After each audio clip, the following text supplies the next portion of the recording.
everyone, welcome to the next episode of the Beach Court Podcast. You got the Beach Court Podcast group pack. We're going to talk about the Japan Championships. I've watched most of it this weekend, and we got our reactions to all the top 8 decks that we know as of now.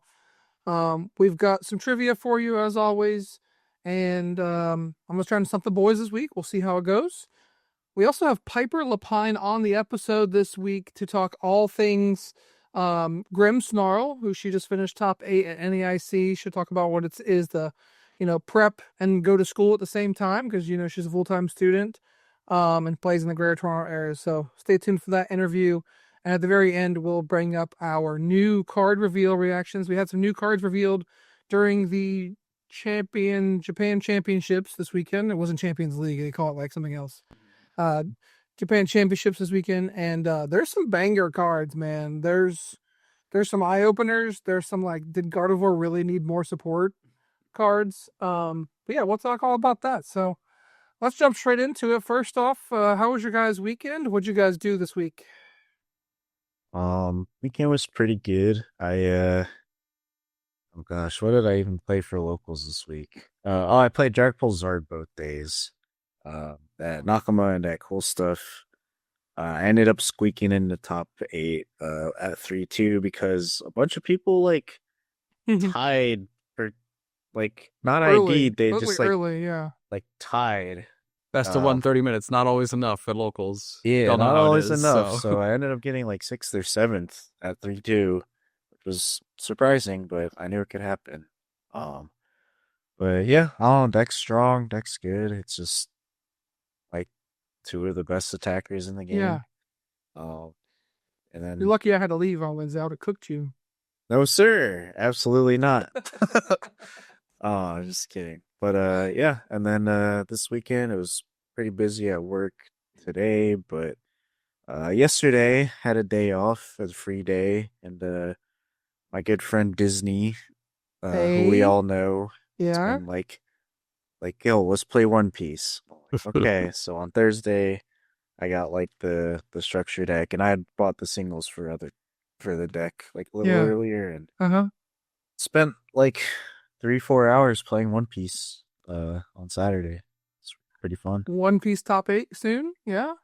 Maybe you can be like Ian Robb, man. He's just out here just top 8 Magic the Gathering tournaments, making finals this weekend. Yeah, maybe. Who knows? Sick. Max, what about you? What'd you do this week? Yeah, let's see. On my side, locals, I was at Nakaba, and I've a deck I've been enjoying playing a lot on the ladder that I might have to unfortunately leave on the ladder. It's Team Rockets. I mean, listen, the deck, it feels so good to play. You go you go first, you go turn 1 Proton, just set up your board, you're chilling, you start swinging the Spite Ops, you're feeling good, and then your opponent goes KO your Spite Ops plus Iodu to 2, and you're I got nothing because I don't play any on-board draw, so they had a less than stellar performance there, but honestly, the deck is still fun to play, man. But I feel like us folks at the Beach Court Pod have been sweating too hard at the locals. Now all the locals are playing real decks, and then jumping at opportunities to beat us. When I play Rockets, no one's going easy on me, and everyone's oh, let me disrupt you. So pretty standard, pretty good idea honestly against Rockets because I'm sorry that we bumped our locals out to be really good players. Yeah. Anyways, shout out to the locals. Yeah. But other than that, I mean, it kind of been a chill weekend. I got to catch up with some friends this weekend. Went to a play. Baltimore Waltz had some friends performing in that, so that was cool to see. Nice. And then just a kind of relaxing weekend. I'm going out of town for some non-Pokemon related travel, the first time in a very long time.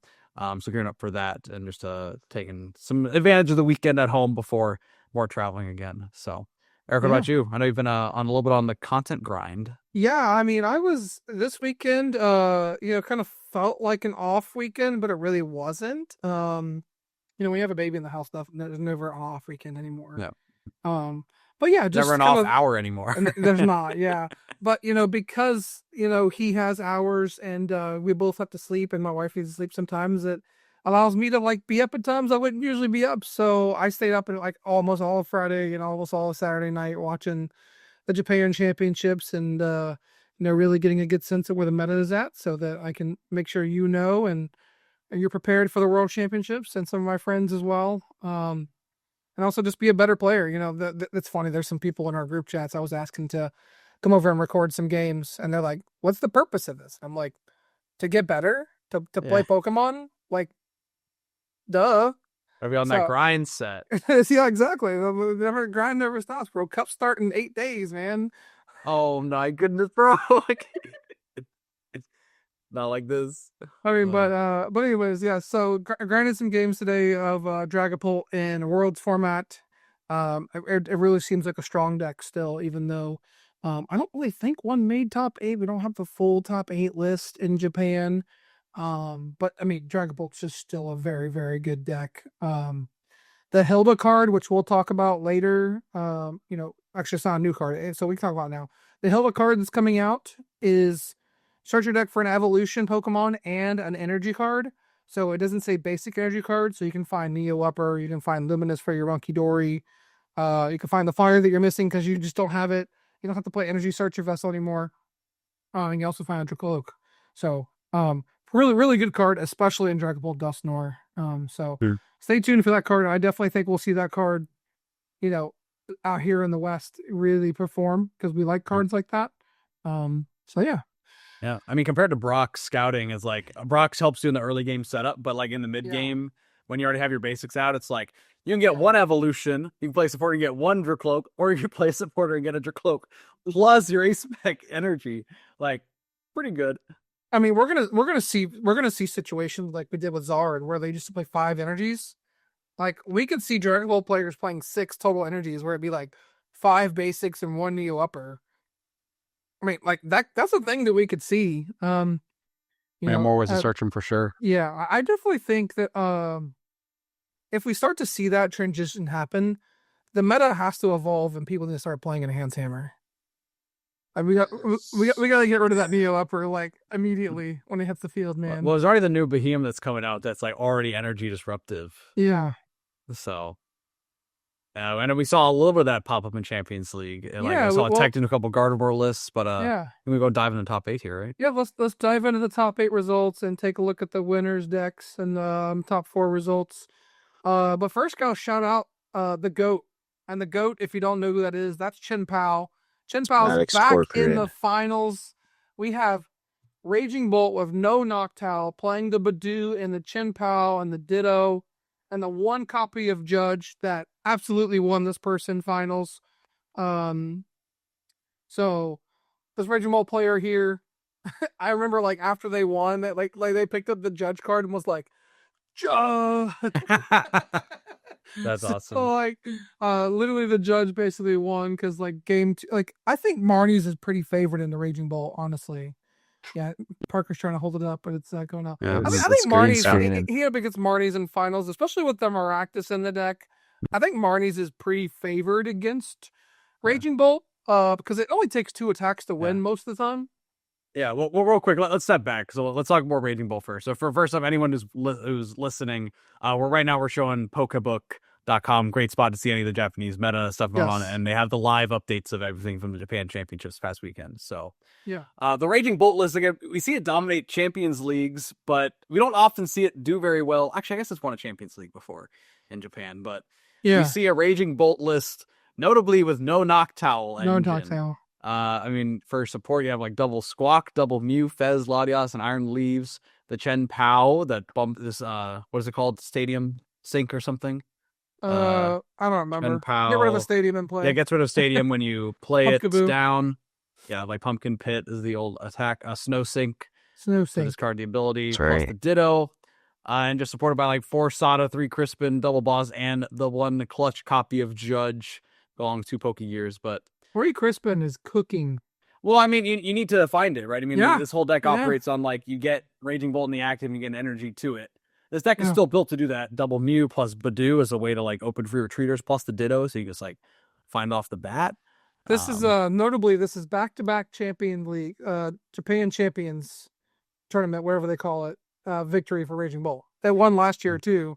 I think it was with a coin flip. Pokemon Catcher won it last year, if I remember correctly. And so now this year we saw the Judge win it.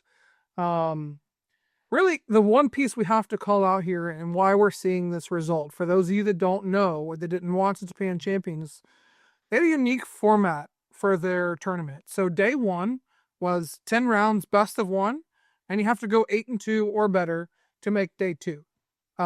So a tie would be a double loss for both you and your opponent. There is no ties.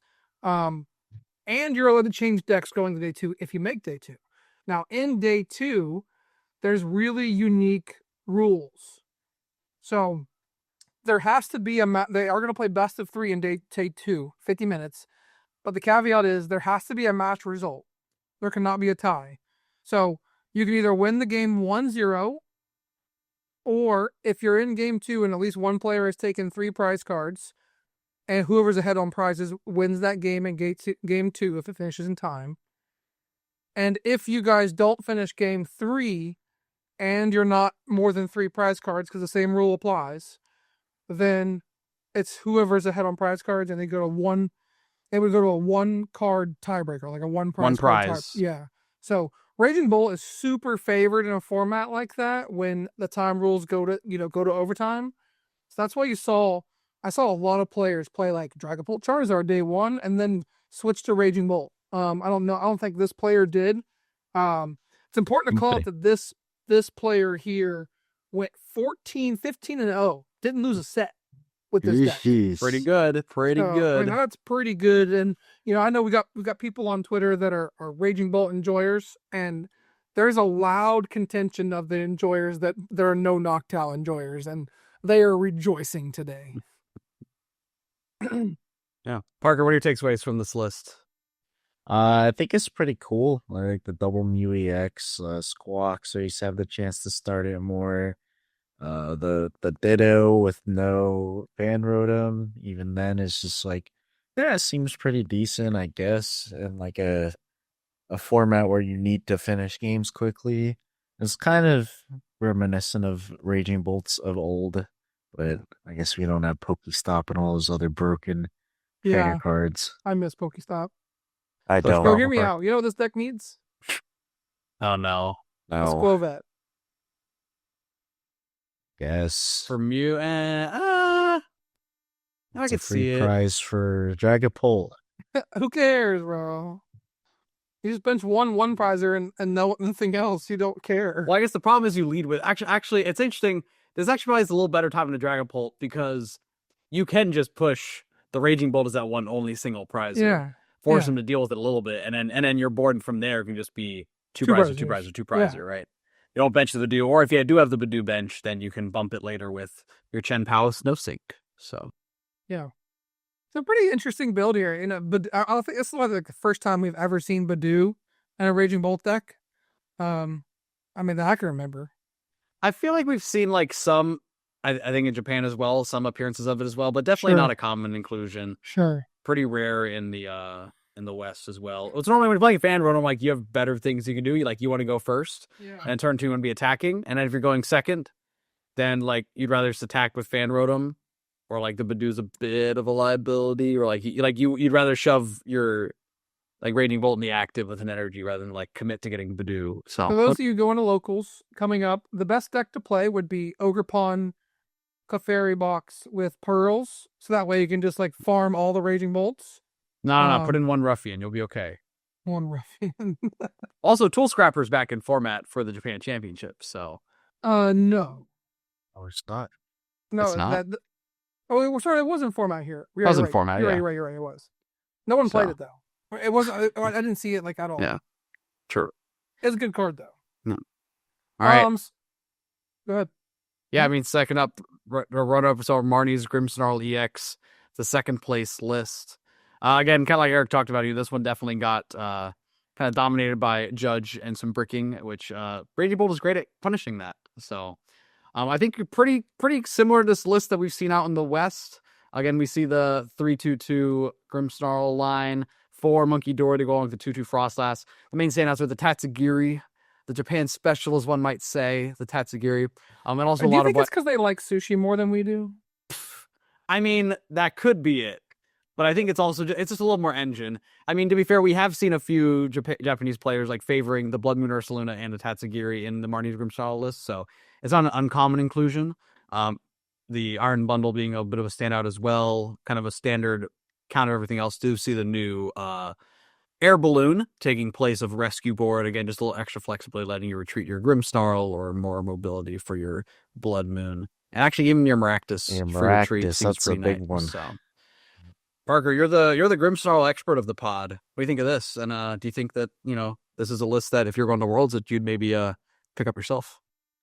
The Tatsugiri is interesting. I had a buddy send me a list with Tatsugiri in it, like for NAIC, but I just didn't play with it. I just like that's another liability kind of thing. The No Badu is kind of interesting. I thought like and being able to just go Badu Frostlass in some matchups was like Yeah. really good. Yeah. The Blood Moon I have not tried, but I mean it's just always a good card, except on the first turn if you open it. Yeah, if you open it, you just lose. But other than that, Yeah, true. Oh, we got Air Balloon. yeah, I guess. It's just like attaching the Monkey Dory, right? At that point. Yeah, well, it's like if you go down it's more so like you have the 2 prize liability in play. Yeah. It's more so the issue. Yeah. I mean, you go Arvin for Air Balloon and attach active retreat. Boom. GG's. True. What's standing out to me here is like the one rare candy seems like just not enough. And I don't know. Maybe they were expecting Jellicent, which we'll talk about in a little bit. Yeah, I mean, maybe. yeah, I know. A lot of times, you need like extra rare candies for the aggressive matchups like Raging Bolt. So definitely, a little trickier time in the finals potentially. But also like, kind of like you said, without Badu, like you're leaning even harder into Evo. Yeah. So then, like because of that, maybe you're okay just saying, hey, I'm just gonna focus on like turn 1 evolution rather than item block, and that's how you're getting your Morgrims into play or Frostus into play. So you need to rare candy a little bit less. Let's do copies of Spike Moose. It makes it very easy to just keep chaining those Grimmsnarls, and then again Secret Box for candy plus Spike Muth plus supporter plus whatever just remains to be a very, very good combo. Yeah, Secret Box is still the best ace spec by far. And I will say that what stood out to me on the stream, I mean, obviously it's 2,500 player tournament, so you don't see all the matches, and I'm not seeing a lot of the results yet either. But Marnie's was everywhere stream wise. Like I felt like it was on stream like every round or every other round at the worst. And people were just doing well with it. It's a very, it kind of reminds me of like Pidgeot Charizard back in the day, where it's like, okay, I got a self-sufficient attacker here that's really good attacker, and got some support that's good with it. It's a deck that I have my eyes on. If I was going to Worlds, I definitely would consider this deck. I'm trying currently a 1/1 2/2 Zoroark as draw power. Now we have Air Balloon, so because I think that's what the deck misses and how it loses, and just doesn't have draw power. So I don't know, definitely a good deck. Let's take a look at the top 4 decks next. First up, we've got Miraidon, but it's not what we thought we'd see, since it's not straight Miraidon. It's actually Joltik Box with the Brave Bengal in day 2. Now, I will call out this player did not play Brave Bengal day 1. For those of you who don't know what Brave Bengal does, it does plus 30 damage, but only on your basic. So non-rule box, excuse me. Somewhere they found it to be relevant with the grass attacker doing an extra 30 damage. And so they included it in day 2. What are your guys' thoughts on this Joltik Box list? Well, it looks pretty standard, I think. Like, yeah, no Iron Leaves, I guess, but they're electing to just always go for Galvantula. In the matchups, you need the grass guy. Yeah, I'm trying to figure out the math or what other relevant attacker the extra damage helps against. In the Compound Eyes, right, normally Galvantula, if you have a lightning and a grass on it, you're dealing 130, and then if you're attacking for one ability, you're dealing 850 more, so it's getting you to 360. But in what case does your opponent, does your opponent's Grimmsnarl or Charizard not have it? I don't really know. I mean, maybe, I'm not sure. But it's funny, we probably won't show the list, but there was a list that was doing well that was Cape Archaludon. Oh, that's a tanky boy. The Monkey Dory Cape Archaludon. I remember in like Azul stream, they were testing Defiance Band for the Bolt matchup.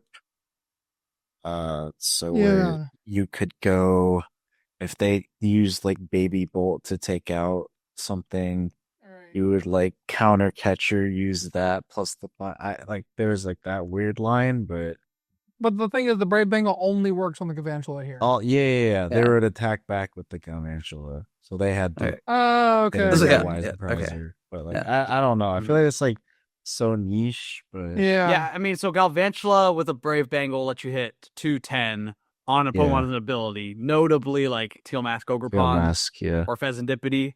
So like it might just So be when like only does 180. correct. But But it's gotta be a when you're attacking a Pokemon with an ability while you have a Grass and a Lightning on it. Sure. Okay, so it's gonna be for the Raging Bolt matchup. Yeah, I think because it's for Raging Bolt. expected it, Yeah. Yeah, I think so. I mean, Just good another way to call. attack. There's a lot of Raging Bolt everywhere, so good Just call. attack with a single prizer. So makes sense. But I think other than that, I mean, pretty standard list. Air Balloon again being included here. I think that's a pretty common case we're seeing across the board. So top 4 Raging Bolt list. Some With standouts Owls. here with Owls plays the Caridon, the Terapagos EX, and an Energy Switch, as well as Briar. Briar will really combo well with the Energy Switch at the end of the game with the Terapagos to, take those 3 prizes. Because the issue I've always had with Briar and Raging Bolt is like, you're never attacking with like an Ogrepon for Briar. Like that's like it's so hard to pull off. But this with Owls, I can see it. Like the Terapagos, attach the Terapagos, Noctowl for E-Switch Briar, and you're like, sick. Here you go. Mhm. Here's a nice full bench. Take 3 prizes. GG's. yeah. And I mean, and even with the E-Switch, I mean, it lets you attack with Ogrepon into like a Grimmsnarl and a Raging, into exactly. a Charizard. Like when you need to take a 3 prize against them, because now you can go Teal Dance, attach E-Switch. Oh, dude, I'd be crazy against freaking Grimmsnarl. That's what I mean. They're Like, like, pretty oh, solid.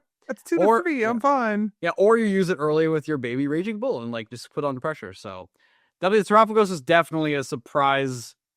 I cannot emphasize the surprise inclusion enough, but also like a 4th Terra down, I think always fine. Solid neutral attacker. Can Where's hit the 240. judge though, man? No judge. No judge. Unfortunately. Only 1 Crispin, a little spooky. Only 2 Vessel, also kind of spooky. That's really spooky. So that's kind of That's pretty that's quite spooky. spooky. Quite spooky, but included the counter catcher. So, we want more Listen, Gust. when I play Raging Bolt lately, Wait, no Mew in this either. That's spooky. when I play Included the Raging Bolt Caridon. lately, I'm so missing energy retrieval, man. Like, our card is just so good. Well, the winning list played a superior energy retrieval, saw so that. you must have really enjoyed that. I know that's been mean, your special in That's Raging always Bolt for a been my while. special, bro. 2 energy retrieval, 1 superior. It was like my go-to. That was my go-to. Anyways, let's move on. We have a couple of top 8 decks. We don't have all 4 of them. I do know that another Raging Bolt was in top 8. It looks like they're building another Gardevoir out here. We'll show a Gardevoir list in a second. There's another Marnie's Grimmsnarl here. Nothing really to call out except for they're playing 2 copies of Petrol, which is really like a 5th and 6th Arven defined secret box is really all it is. I mean, Petrol's really like pretty much just defined secret box in most occasions. So kind of 6 outs to the secret box. Pretty good. I see the value there, but nothing else pretty different from this list than the other one. What we do see here in top 8 is Charizard, Pidgeot, Dusknoir with a Chi-Yu, plays the Jacques, plays the Briar, plays the 1 Mist Energy. And we'll talk about Tord in a little bit and what decks he chose to play. But he also chose to play Charizard, Pidgeot in day 2. But he did clearly call out that like he didn't think about it enough. The Mist Energy needed to be included, and here we see a top 8 list with Charizard, including the Mist Energy, because, and we'll get to Gardevoir in a little bit, Gardevoir Jellicent is a real deck. Yeah. And it has 2 Devos in it, and it's scary. So the 1 Mist Energy is really good in this deck. I'm done ranting. You guys tell me what your thoughts are on the deck. Looks pretty standard. Only 3 rare candies, but I guess it does have the Evo.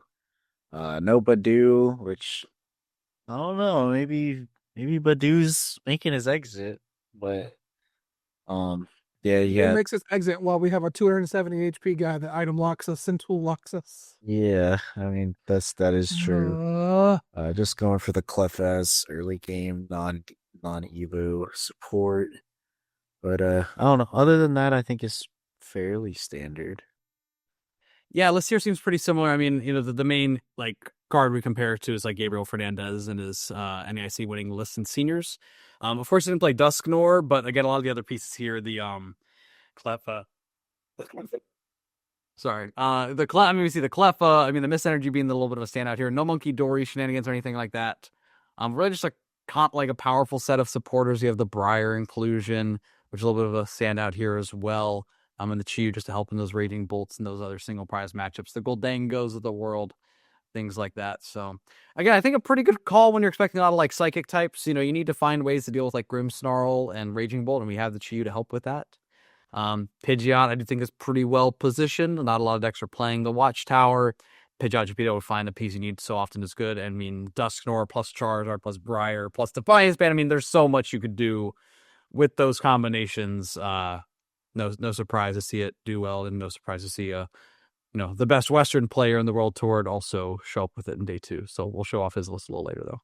Yeah, I love seeing like the one copy of research so I can just quick search for research and or Secret Box for it too. Or Secret Box for it too. Yeah, it's great. I think Jackson Ford even again we had him on the podcast just a few weeks ago. For anyone who wants to go back and check that one out, but I think in his LAIC top 8 list, he too kind of had it was like the one like tech copy of the research to be able to go to. Yeah, he did. Yeah, back in the LAIC list back from long ago. So. With Secret Box, I think kind of first seen it there and then was really stuck around. So shout out to Jackson. We kind of dove into that Secret Box-ness on the pod with us earlier. Yeah. All right, so like I said, those are the top 8 decks. Let's talk about our Gardevoir deck with Jellicent. So the one we're going to show isn't the top 8 deck, but it is pretty similar. This is by Daichi Tamai. I think they finished 66th place, something like that, around that, mark. Got 4 research, 3 Arvin, 4 Ionos. Got the standout 2 Gelatin and 2 Klefkis in the list. Really leaning into hey, there's a lot of Raging Bolt today. I want to slow them down. Klefki's really good at that. There's also some other applications that Klefki's pretty good. Turning off Monkey Dories, again, Grimmsnarl, other things like that. But the Jellicent does 80 damage for 2 Psychic Energies. Has 3 retreat. And so with double Monkey Dories, you can just go between the Jellicents and just keep moving 60, doing 80, and you're doing all those things that Gardevoir used to do back in the day, in the very, very beginning of Gardevoir, where they just played for the Devo wipe your board.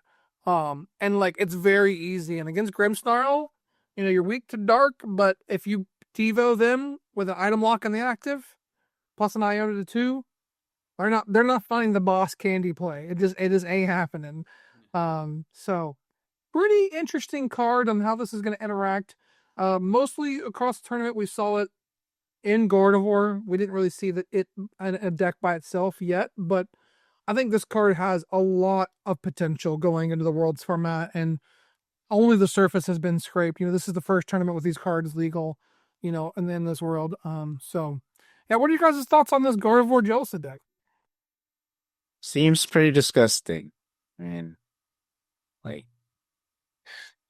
having a big guy. The big problem of current is just all the item locking guys either have impossible requirements or there's so little HP or the half of the decks are playing Monkey Dory, so my Badoo eventually is just a liability. But now you have a big fat guy with a beard, and he just hits you for a lot more damage, and it's just passive. So, all pretty good. Yeah, the retreat is crazy. That's the crazy part to me. Yeah, I mean, again, the 3 retreat, be able to just power up the energy, Monkey Dory some damage over, retreat, promote a new one, and continue the item lock while just keeping on swinging for 80 or 160 plus spreading damage Monkey Dory. I'm just undoubtedly very, very powerful. Yeah, I too have been trying to figure out what that card is. There's one hidden card there. It might just be the Elgem. I'm wondering if it's Clefairy. I don't see Clefairy here anywhere. I don't think they play a Clefairy in this. Because some of the Jellicents are playing Clefairy, so they can just attack with a second attack. for 4 energies and kill a Gardevoir with item lock in the active. Or Dragapult with yeah, sorry. Lily's Clefairy EX out. Yeah, Lily's Clefairy. So again, kind of like Parker said, just a disgusting list. I think the potential of this card is very big. Again, being item lock on an ability and being allowing you to hit for more damage, plus having the synergies with Monkey Door and Gardevoir. Definitely a deck to watch out for. I know that's why a lot of people were favoring the Charizard, having a little bit more of a low effort way to easily respond to it. And there we go. Yeah, I'm just going to pull up Henry Brand's tweets because he was tweeting about it today. And like how interesting this card can be. So Hendry said, interested to see the impact of Jellicent and the results of Japanese Championship. The best of the reformat, wasn't accustomed to it, but we saw effective use of it in Gardevoir on stream. Main matchup shifts would be against Mirror and Goldango. Played some games against it, feels really strong, may cause a resurgence in Fluttermane. So I really wanted to call it the Fluttermane specifically that he called out because, Fluttermane in the active would turn off this ability. So pretty interesting what Fluttermane could do. So we'll see if it makes a return. Yeah, the big thing I saw is you can Lost Zone your opponent's Monkey Dories since they don't have a way to recover them. Not Lost Zone them, but once you link Jellicent in the active, you go KO a Monkey Dory, and then they have no way to get it back because their stretchers and super rods are shut off with Jellicent's ability. I saw that comment. I didn't realize what he was saying. Now it makes sense. See, I'm just not as good as Henry Brand. That's okay. I'm okay to say that. Yeah, World Champion is pretty good. Yeah, Seacurse ability, pretty good. Pretty good. All right, moving on to our next deck, 10th place. Didn't see much of this on stream that I thought because the Genesect is back, and we thought it was going to make this deck super, super broken, and it still might. By 10th place, we got Goldango, Scizor, with 4 boss, 2 counter catcher, eSearch Pro, obviously, all the things. Maddox, you're this podcast, Goldango's lover. Run us through this deck, man. Yeah, hey, it's cool to see Goldango with some success here. Again, the standout card being that Genesect EX, Genesect's EX ability. Again, you're able to just find it and use it once per turn, which makes it very, very powerful. And then the translation of it that we have so far is Metal Signal. Search your deck for up to 2 Metal Evolution Pokemon. You'll be able to find them, put them into your hand, and shuffle your deck. Here again, to stand out, 4 Nest Ball for the Goldango deck, just making it very, very easy to go find your Genesect. Right, you go early Buddy Poffin. No copies of TM Evo even included. We don't even need to do that anymore. We just go and say, hey, I'm going to go set up some Gimme Ghouls, get them into play. I'm going to find a Nest Ball for Genesect, grab my Goldangos, and find a copies of Boss's Orders or Counter Catcher, and start swinging, taking knockouts. I do think the Lavincia with the 2 lightning energies is a cool standout, especially with its item lock running around. It gives you ways to just constantly recover your energy with the Stadium, as opposed to using an item like Superior Energy Retrieval. Plus combo the Boss's Orders and just go and your opponent's doing you. Oh, that's great. Grab 2 energy, boss KO your Cloak. Oh, you Aichi Pollen gust me again? Okay, cool. Air Balloon. 3 Air Balloon is so much Air Balloon, bro. Well, triple Air Balloon plus double Turo. Very respecting the tank and heal ability and the pivoting. Your Genesect has 2 retreats, so you need to be able to get that out of the way as well. And also the Turo to go and pick up the Genesect in the late game, so it's less of a liability. So I think some really cool inclusions here. Plus, of course, a 1/1 Scizor line, giving you definitely a lot of play into Raging Bolt. It's attack 10 plus 50 damage for each of your opponent's Pokemon with an ability in play. So being able to use a Scizor to swing big. And Scizor has 2 retreats, so it's a little awkward to move, but now you just throw in one of your 3 copies of Air Balloon, get out of the active, swing and boss KO the active with a Goldango. So really cool to see. Honestly, a list that I'm very much looking forward to trying out myself. Wasn't really thinking about Goldango for Worlds, but this inspires me just a little bit. Bro, you're always thinking about Goldango. Try. Yeah, Parker, any thoughts about this list? Yeah, I that's why I played the Lavincias in my list when I played it to Atlanta, just because of item lock, and then it's just you have to use less superior energy retrievals and stuff too. But the massive amount of air balloons and stuff is interesting. Yeah. So I guess it makes it so you can almost always draw 4 cards off of 2 Goldangos, which is Oh, pretty true. good, I guess. Oh, You you just just put- put you can just push a Goldengo with air balloon. with draw balloon. two. Yeah. That's pretty good, actually. Yeah. Pretty I decent. mean, what I like about this is like I've always enjoyed Goldengo. It's always been a deck that's in the back of my head. But every time I pick the deck up, I'm like, I'm never going to find the EX. I look at the list, I'm like, there's one Ultra Ball here, guys. We're never finding EX. So the Genesect now, finding EXs isn't a problem anymore. And you see 0 copies of Ultra Ball on this list because of that now. Yes. Every evolution you find with Genesect. Yeah, You don't need Ultra Ball anymore. Exactly. So you might, if you get Clef Keyed, you might. Nah, it's not real. It can't We just hurt saw a us. Gardevoir deck with 2 Clef Keys, bro. No, it's not real. It can't hurt us. No, we play 4 boss. We It's play- fine. We just yeah, boss we play. around it. We boss the Ralts, Nest Ball, Genesect, Metal Signal, Alright. Olik, 2 Goldengos, or Drew Esearch Pro. We're chilling. Yeah, fair. Yeah, I mean, I like it though because you just find your EXs now. Because like that was always the problem for me is just setting the deck up. Which is why people try to do the Evo play and go second, but no, we go first. We're back so we'll to going see some more first. about Goldengo in the future. Let's move on to Miraidon. So we talked about Jolted Box earlier. I was actually looking forward to watching Champions League because I wanted some Miraidon ideas. I think it's well known that I love Miraidon and generators. I think it's just kind of like the gamble in me. But this is like the only list that we really seen anywhere on Twitter yet without the full, Japan Championships results. We got Electric back. We got Dynamotor back. So this list plays 2 Squawk, 2 Pikachu EX, 2 Iron Hands, 2 Miraidon, and a 2/2 Electric line. With 4 Arven, 3 Iono, 3 Boss, and 3 Stadiums. So really the idea of this deck is just to fill up your bench wide, get it pretty wide, reduce the amount of cards in your deck, hit generators and amp and boss and KO, do what you need to do with Dynamotors. I did try this deck out today, actually, because I was doing some content against Dragapult. It wasn't very good. I mean, the Zekrom can definitely hit that number after 4 prizes, which is great. But I didn't find a lot of success with this list as it was. I think I'd like to see like the Pikachu package maybe removed. I don't see much value in that except for maybe against Raging Bolt you push it and pray they don't have the Slitherwing KO, or Prime Catcher. But outside of that, I don't like where this list was. I think this person got they missed A2 by 1 win, Maddox or something along those lines. Something pretty close, yeah. But yeah, so like this is what the Miraidon decks look like as of now, and we'll see what they iterate like in later. So that's my personal opinions. You guys have any additional thoughts? I just want to also call it the Zero Aura, being able for 3 energy. It's a single prize or discard all the energy, hit one of your opponent's bench Pokemon for 2/10. Great way to pick up KOs on Fez. That's maybe it. But Squawks. I mean, again, Squawks. Yeah, I mean, just hitting good numbers and as a powerful single prizer. I think there's a little bit of left, untapped potential with Miraidon. Again, just getting Dynamotor back, just such a powerful ability for it. It also benefits from like Air Balloon as well. They both retreat that pesky electric for we free. We could play Halucha for the mirror. Oh and then my Zero or goodness! the Miraidon on the bench. I don't know about that one. With 2 Ultra Ball, definitely not space for that. I'd rather put another energy in, make those generators even hotter. So. Yeah, I looked at it. Like I tried to put 14 in at first, and I was like, okay, I couldn't find room, so I went back to 13. But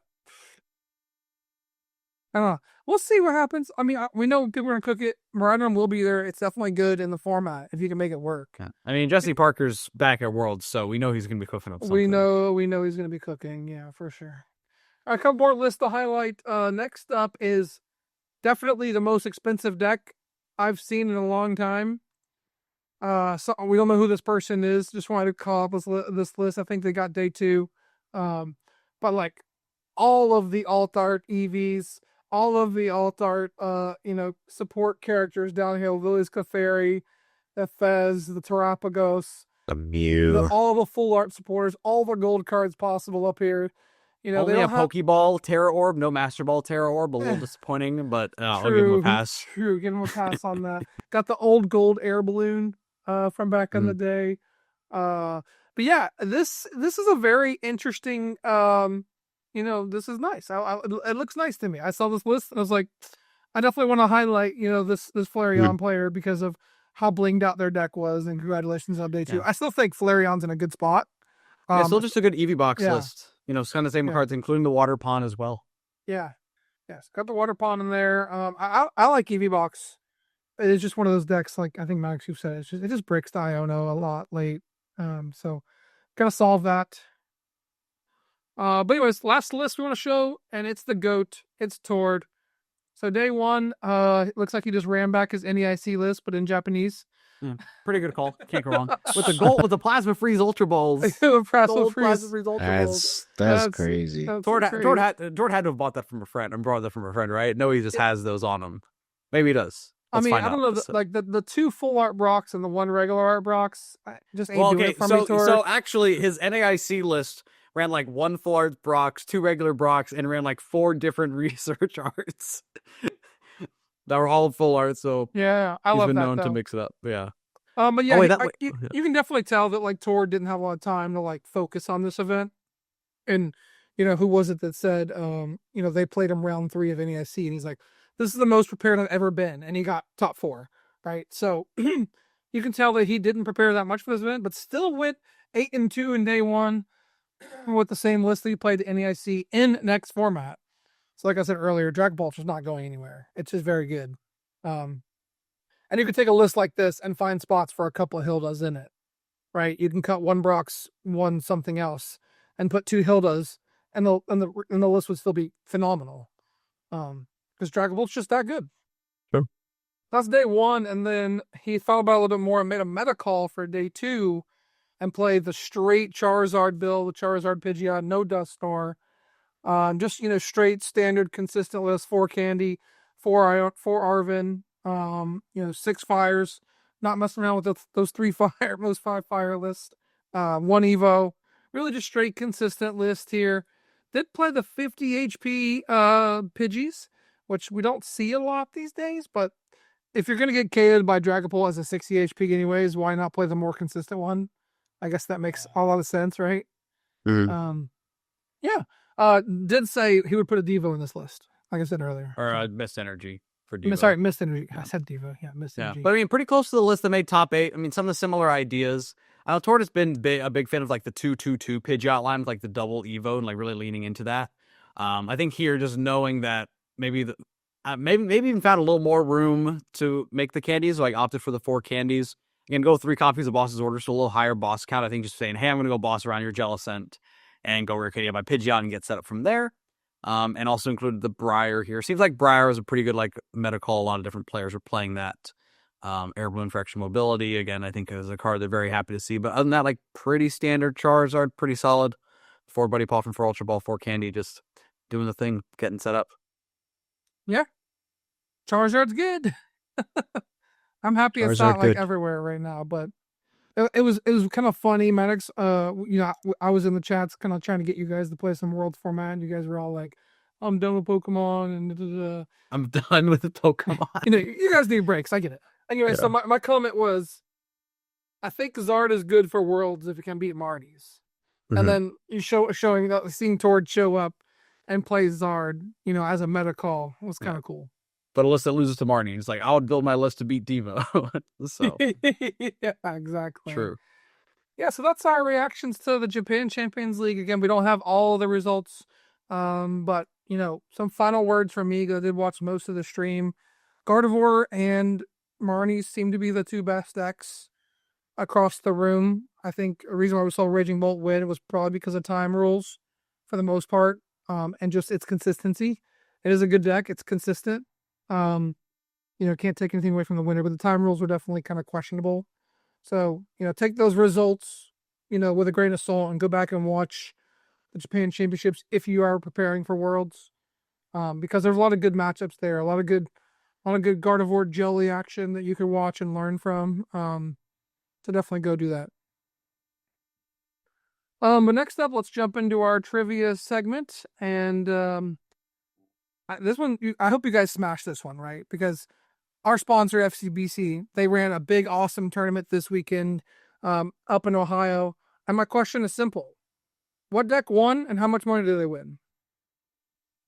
They all split top 8, so it was like $585 or something, right? Okay. Yes. And what deck won? It was Michael Davidson with Gildango Dragapult. Dragapult. Yeah. Locking it in. All right, Yep. we know it.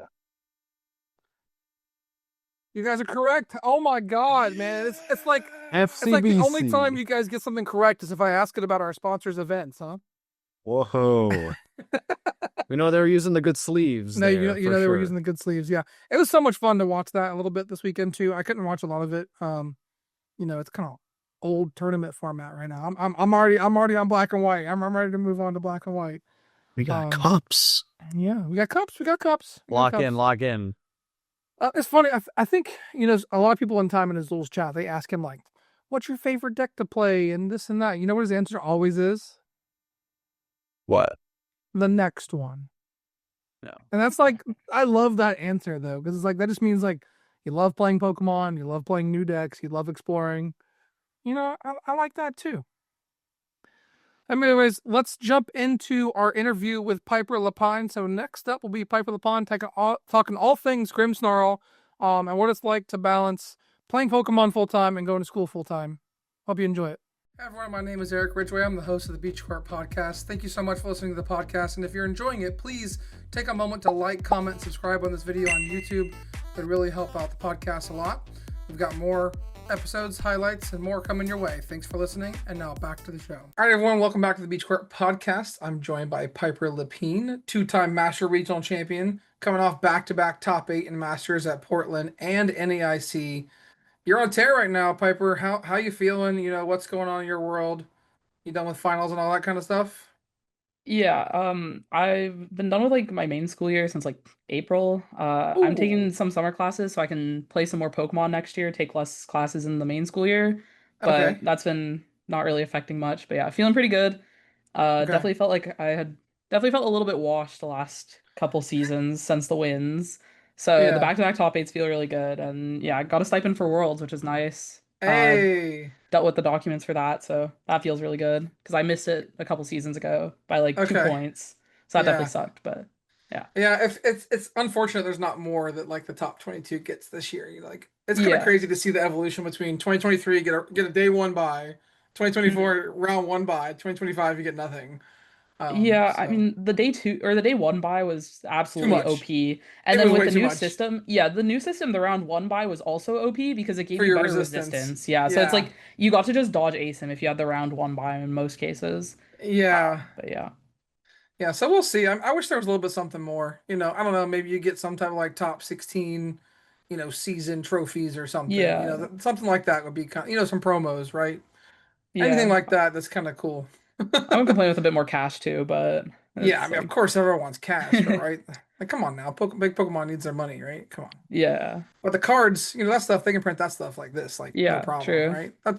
Put a little stamp on it that says 2025 top 16, whatever. Yeah, they definitely need to do more stamp cards. Like I kind of forgot that I got one for NAIC until Yeah. they just handed it to me, and I'm like, oh, this is awesome. Why don't I get these at regionals and stuff? Like, they should definitely do more of those. Yeah, there should definitely be a day two stamped card.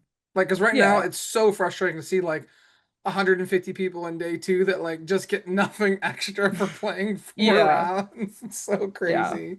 They definitely Uh, like improved it this year with the box for like top 128, but it's still Yeah, like now that it's 5 rounds again in day two, it'll still yeah. be like I don't know, extra commitment for I just not like much look at the reward. people that go like 6-3 and get top 512, and then you've got Yeah, like the 150 people in day two that like get nothing, yeah, right? Like that's a feels bad. yeah, for Anyways, we'll sure. talk about I'll get your opinions on the 2026 changes at the end of the episode as we wrap up. But let's get to know you a little bit, Piper. Not most of our audience might not know you. So tell us where you're from and what your favorite Pokemon video game is. Yeah, my favorite Pokemon video game is probably Black and White or Black and White 2, because like that was kind of the gen I started out with. Okay. And I don't know, I've kind of moved around a lot. Like I used to live in Oregon on the West Coast, then Minnesota, and now I'm in Toronto for school, and I'm Okay. here for the summer, so I'm kind of like situated here for the next couple years. So yeah, kind of all around. So you're kind of like north. Like you don't go down below Mississippi line. Like you stay above that line. I guess, yeah. You like the cold? Are you a fan of the cold? I'm like I'm good with most temperatures. Like I Okay. don't like too cold and I don't like too hot. I like just like I don't know, like Sure. You like the 60 70s. degrees and windy is like perfect for me. Windy, But 60 and windy. Come on now. yeah.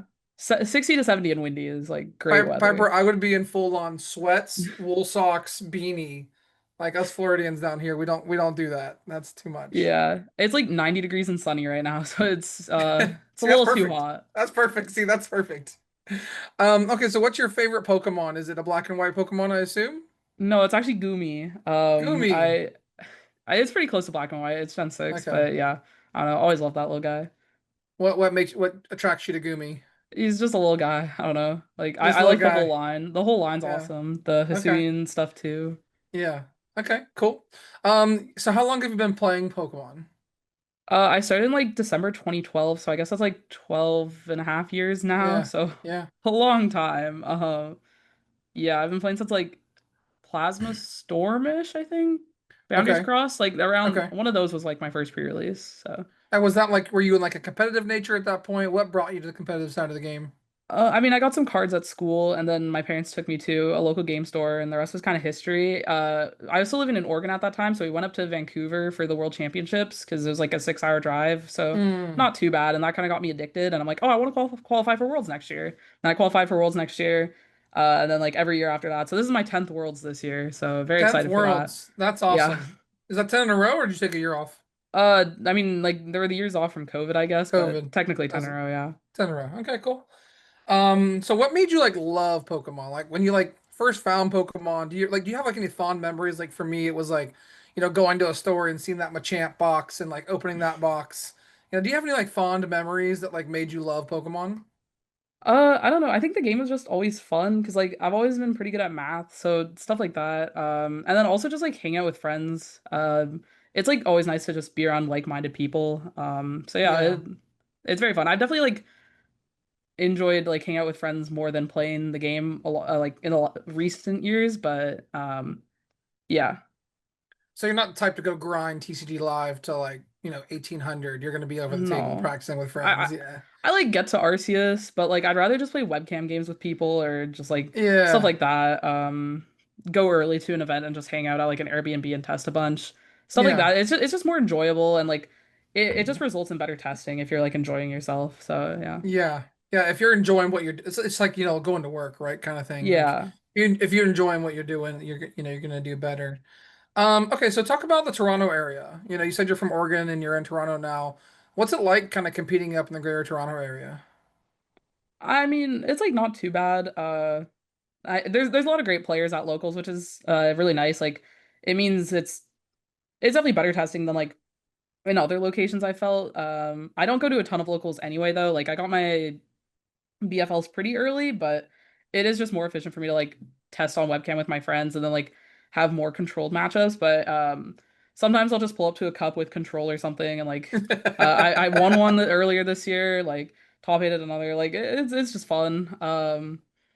Yeah, the events are really big and prizing's really good, so that's a nice Yeah. benefit. But yeah. Yeah, so beware if you see Piper at your locals, expect to have control deck up against you, it sounds Yeah, like. I I played s- Colt Zorak the other day at locals just cause I just like playing a fun deck at locals, honestly. Like, yeah, me too, honestly. What did I play this week? I don't even remember. I played some shenanigans. I played like an Okie dokie box recently. I just love playing the fun decks. Yeah, I mean it's really cool to see everything that goes on up there in Toronto. They got a good yeah, scene. So sounds like you're yeah. doing There's like a good. 90 player cup soon. I didn't get to reg for that, and it's kind of far, but Didn't get to it's register, it crazy. capped, huh? Yeah, it capped at 90. Oh my goodness. That's actually insane. We don't get those Yeah, down here much. We get like 40 50s, but like not 90s. That's a lot. yeah, Oof. All right, well let's jump into tournament Pokemon. So, um here at the podcast, we try and teach a lot of people of how to be better.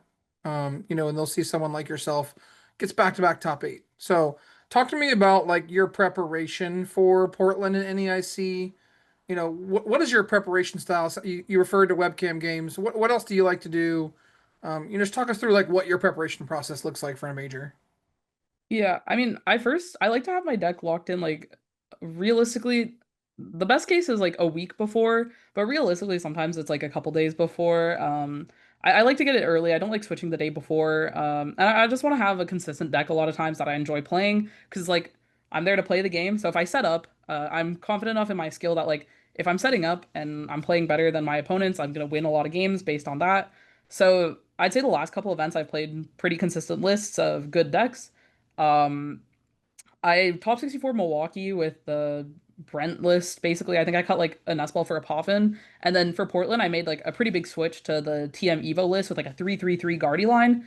And like part of that was I saw the list succeed in Santiago from the Brazilians, but I'd also been like working on a Evo build before Milwaukee, but didn't really have like as much time because I was prepping for finals and stuff. So I had a lot more time to work on the deck since I was off school, and the deck just felt really consistent. I was testing a ton of the Dragapult matchup and absolutely destroying it, and I'm like a ton of top players are going to be playing straight Pult and Pultnor, so I just Right. want to have a good time against them. Then like for NAIC, I'm like a ton of top players are going to be playing Gardevoir and like what other decks are good for that? Yeah, I guess Pult Raging still. Bolt, Pult's Yeah, Pult, still like the Pult and Pult, Raging Bolt Raging matchups are Ball. a bit Yeah. shakier, but like Grimmsnarl was just consistent. I figured like with a field of 4,000 players, like there's gonna be a lot of people that don't have as much experience against spread decks, so they're not gonna like be ready for all the lines that I can throw at them. And I think I'm like pretty good at cooking up spread lines. Like I played Drago earlier in the season. Like my Mm, friend unlocked my mindset when they told me it was a spread deck, like with Hall Lucha and stuff. It was so fun. yeah. Um, but yeah, I don't know. My prep is like just playing games. I do a lot of theory, like rather than like practice. I find that's like the best for me because like when theorying matchups, it also just helps you like theory in game. Like if you hit a matchup that you're not like as prepped against or like a weird technolist, then you're able to like think a lot. You can like critically think a lot more efficiently, which is really useful at cooking up lines and yeah, Right. can do some cool stuff with that. Yeah, so with your theory, do you like to write down notes? Do you like to build your own guide? Like, what do you like to do for tournaments? I just keep it all in my head. How do you I remember it all? I have a really good memory. Like Okay. I could tell you the decks I played to events like 10 years ago or something, but maybe even matchups. I have a very good memory, so I'm very lucky to have that. And I don't strain it during games. I take notes on like my prize cards in time. Like I have a good memory, but I don't need to like waste space on stuff like that when I can write it down. So I just have like flowcharts in my head basically. Okay. I can like I'll explain them to people in Discord messages if they want to play the same deck as me, but yeah. Um Overall, it's basically just in my head. I mean, you can make a lot of money just writing down your brain and putting it on Medify. Yeah, that's fair. I mean, I do sometimes. Like, I have the Cutter Top articles, Yeah, yeah. and those like go over that. But I don't All right, know. so It's like my thoughts are so disorganized sometimes that I don't like feel great yeah. publishing that. No, I understand that. It is a lot of work to like put it down on paper and stuff. All right, so we got a quick memory check. May 7th, 2022. Where were you and what were you playing? 2022. What? That was indie regionals with Arc Mali. I got top Oh my 32. God. I got streamed twice at that event day two. All right. What Ragnar Okay, was playing so like Arc Bees, then I lost the Winniden to Arc Intel. Oh, I got so unlucky on that game. Piper has the goatest memory ever. That was like I did not plan that with you. That was like completely on the fly, and you knew the date. Oh my goodness, that's actually that's like crazy good. Um, yeah. So it sounds like you don't need to write anything down. So let's talk about school. Right. Yeah. We know that you're in school. You've missed some tournaments notably because of school. Talk about what it's like to like, because like a lot of our community is, the everyday workers, right? They work the 9 to 5 job, they got some PTOs, they take some time off, go play. Talk about like how you can relate to our audience through school, right? You have to balance school and preparation and making sure you're prepared for these tournaments. What do you kind of say to our listeners of like how they can prepare better and balance stuff in their life? Yeah. I mean, at least with school, now that I'm in college, it's like so much easier than high school. I don't really have to miss school. I've had like Fridays off for the last like 3 semesters or something. So like I can build my schedule really flexibly. Like next year it's looking like I'm gonna have Thursdays and Fridays off. So that's really good for like IC travel and Heck like yeah. stuff like that. So I mean, it's just building my schedule really flexibly is like really OP with school versus like having a job. But one thing I'll do is like sometimes I'll like put Pokemon on the back step, but I never like fully sack Pokemon or I never fully sack school. Like sometimes I'll like prioritize Pokemon a bit more, like if I have a bunch of events. But like I always get like my assignments done and like put as much effort as I can. Like sometimes I've definitely had worse ones or better ones. So I never I try to have both like put as much effort into both as I can without like fully like leaving one aside. Except like I guess around December I like went full all in school because I had a final in during Toronto, so I was like I basically can't play the event. I started O2, but yeah, like Since I basically couldn't play the event, I'm like, Didn't you I'll think you just weren't like gonna fully make it to focus on the event? school. I didn't think I was gonna make it to the event. I just had a crappy Reggie Drago list in my backpack. I like built the list on my phone on the subway to get to the convention center, and I ended up making it in time before round three. I started 0-2, went 6-0, and then bricked my win it in. It was so tragic. That's so great, man. That do they even let you go O2 anymore? I think it's not like Yeah, yeah. You just like okay. So I had this like brain blast the night before. I'm like, if I don't submit a list, I don't get dropped from the tournament for no showing, but I'm still registered. So I was still registered. And I had a list ready, but I never submitted the list.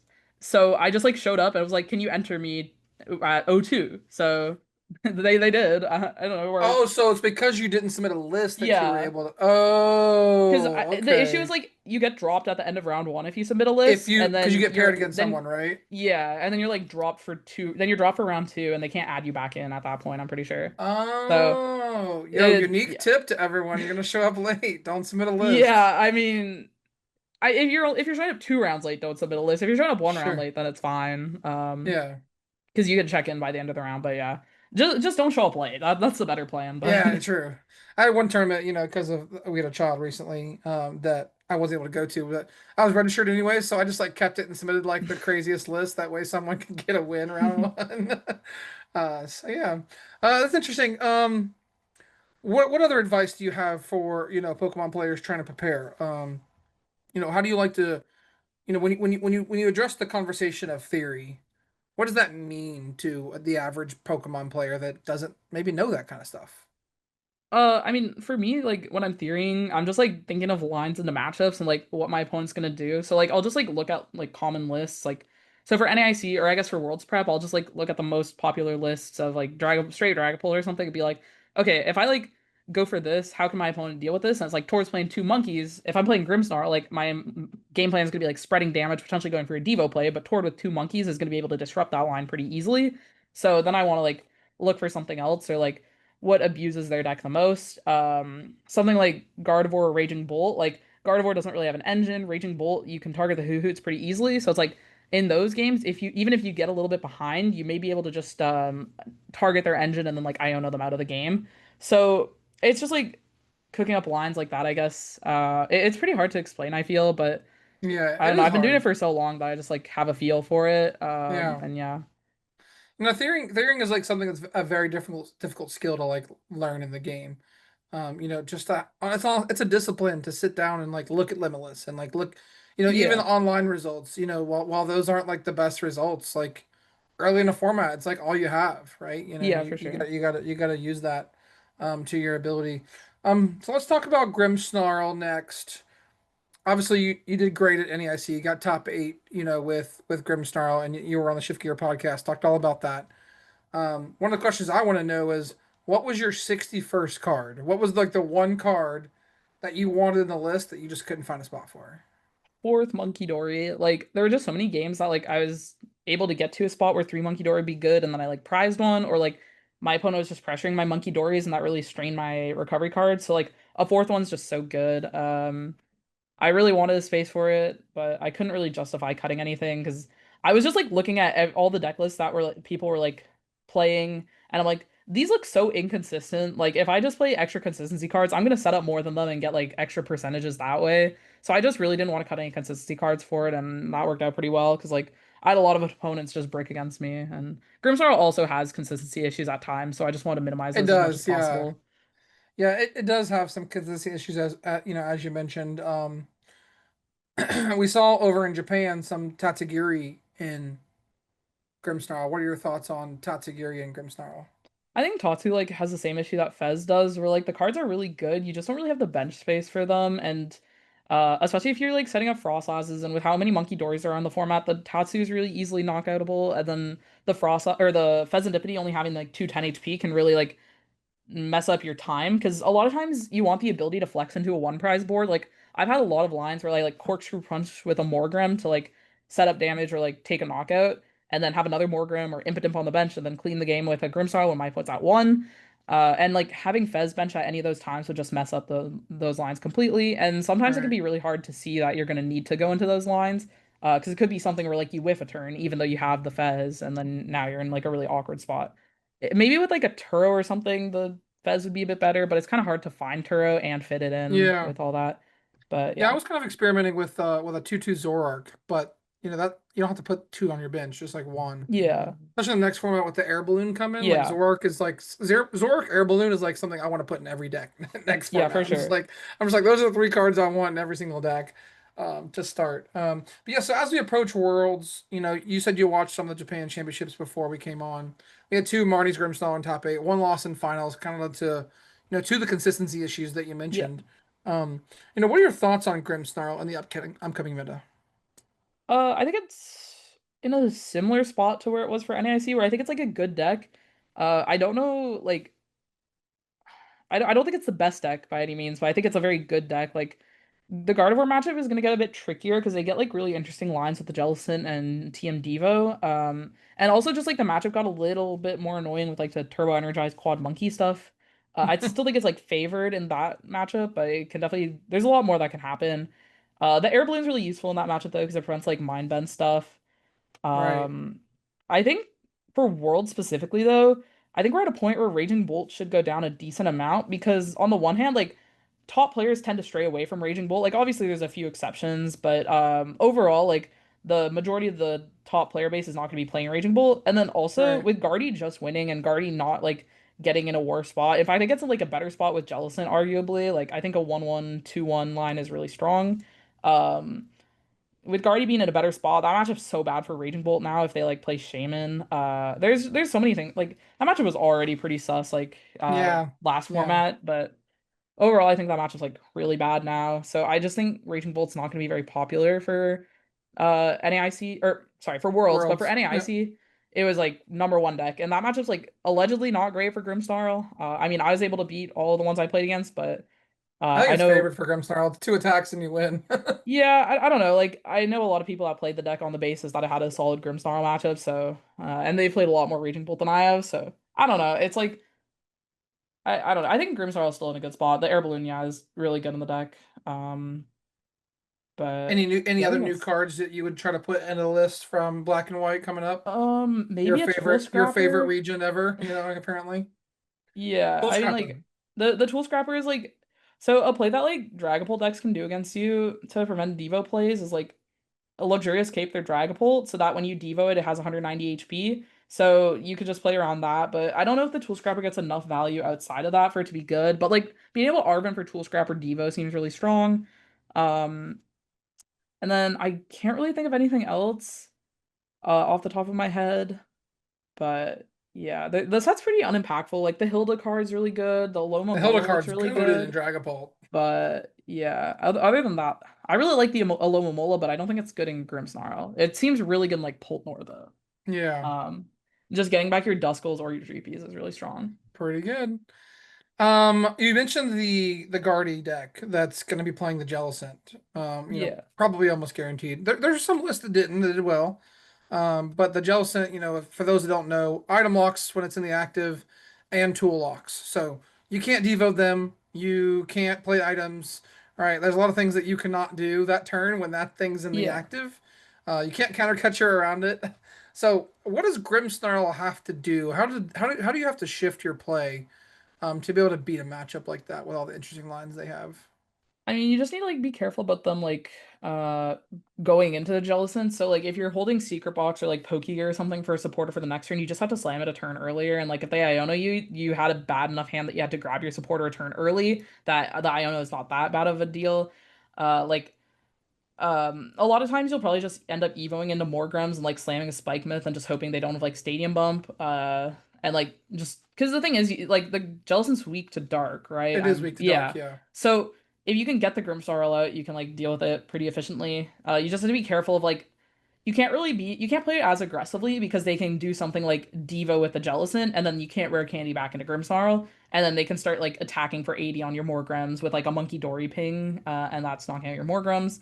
So it's just like if you're playing more aggressively, you have to do it when they don't have a Frillish on board. And if they do have a Frillish on board, you need to be very careful with those lines. And it's probably better to just take a turn and Evo up. Yeah. Yeah, I want to experiment with like Hilda and maybe playing some Mist energies. So you can find like a Grimmsnarl plus Mist combo. might be kind of Yeah, cute, but like Mist is not good overall, right? I know it's I mean, terrible, but the strength of the Grimmsnarl deck and like something like Gabriel's Charizard deck is the attackers are self-sufficient, which lets yeah, you power up Monkey Dory, and Monkey Dory is just so broken. Like it's so the good. math is so good. So it's like if you're attaching Mist Energy, you're not setting up a Monkey Dory, which feels pretty bad. And yeah, I don't know. But you're not getting Iota 2 and getting Devoed either. Yeah, but I mean if you set up a Monkey Dory, they're less likely to be able to do the Devo plays They because your should, their yeah, damage you're is less right. permanent, and they need to Yeah, get like you're right. 100 on both your Grimmsnarls theoretically, which can be really Yeah. difficult if you have 2 to 3 monkeys set up. We'll see what happens. I'm interested to see any other insights that about the format, maybe not just Grimmsnarl as a whole that you want to share that you've already found out in your Uh, early testing. I think that I've mostly just been looking at lists and like making lists. I think Guardy is really interesting with the Frillish. Like, I really liked Budu in the deck for Portland, and I think the Frillish is significantly stronger. It does more damage, has more HP. You can't pop him for it, but a lot of times you can just go like Secret Box for like Artisan early Artisan, on. yeah. But I think I have like some crazy lists cooked up, like playing the Jellicent, like Zoroark and Air Balloon and Hilda's. Like the decks look like very weird. But like stuff like that just gives a bit extra consistency. And yeah, the Zoroark's just really abusable with the Air Balloon. And the Balloon's also good for pivoting into the Frillish early. So I don't know. The deck seems like pretty strong. Like um, then I also think Poltnor has just been so broken. My friends came up with a pretty cracked list for NAIC. Unfortunately, they came up with it at like 11 p.m. the night before, so I was just locked on Grimmy at that point and was not switching. But could definitely see myself playing it for Worlds because that deck seems so good. Like it just doesn't have any bad matchups to like No, it doesn't. realistically. Yeah, we Uh, put it in S tier for NAIC. We were kind of in the same yeah. boat. Like this just seems too good.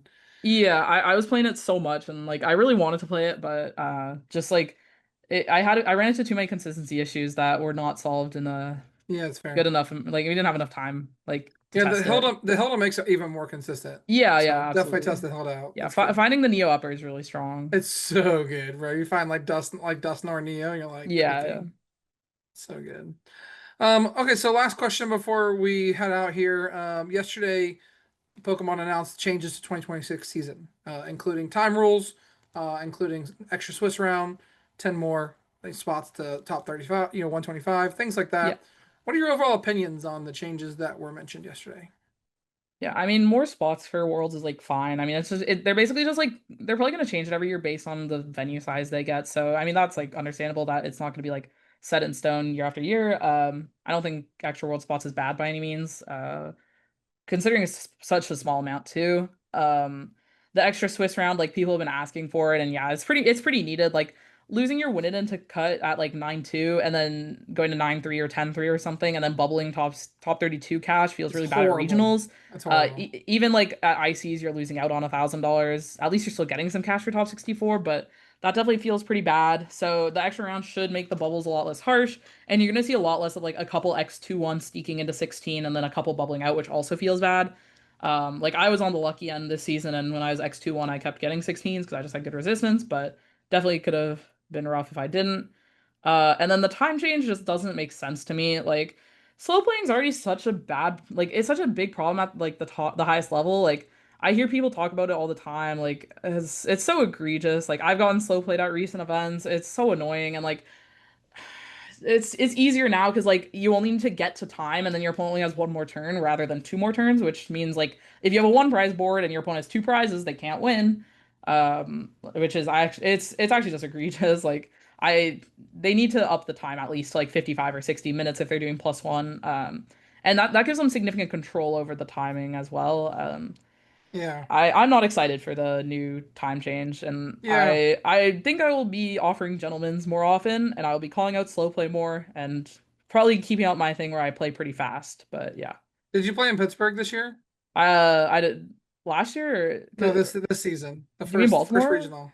Baltimore was it Baltimore? Yeah, Yeah, Baltimore. Yeah, yeah. Baltimore, I sorry. yeah I played in Baltimore. So that was like round one gentlemen's agreements because Oh yeah, X2 made day two. So yeah, I mean hopefully they're listening, right? I mean, we saw today the 700 CPers yeah, that tied got qualified for Worlds, so they got an invite. So, they are listening. Hopefully they'll make some changes before the season starts. We got what, 3 months, 2 months before the season yeah. actually Plenty of time. starts, right? So Yeah.